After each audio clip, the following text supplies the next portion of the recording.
Okay guys, listen, I want to teach you something about shims. Somebody had used a nut, this little guy right here.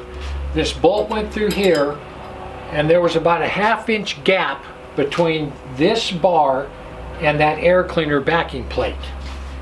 This piece right here that was up there. There was a gap. So they filled that gap up with this nut, which I'll make a custom shim for it that'll be really nice. But listen, I was in the aircraft industry. I was in the Air Force for 20 years, and then I spent another 5 years civil service working on airplanes. And airplanes, I don't know if you've ever been on an airplane and you encountered turbulence. You remember how that plane would shake?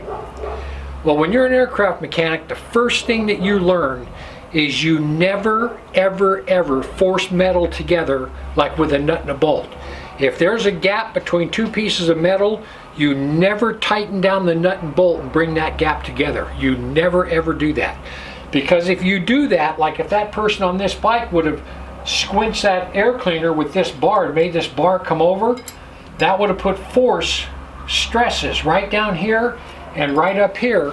And because this Harley shakes, because of the design of the motor, it would have cracked right there.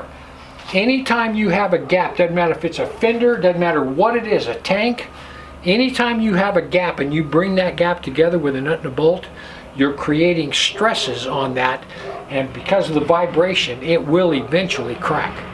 All aircraft, whenever you reinstall anything on an airplane and there's any gaps, you always manufacture a shim.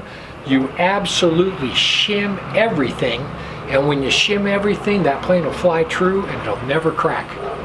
So always remember that. Whether you're working on your car or anything you're working on, if there's a gap, you get some washers and you build it up, make a shim, and then bolt it together, and you'll never have problems with cracking. You shim everything. Always remember that.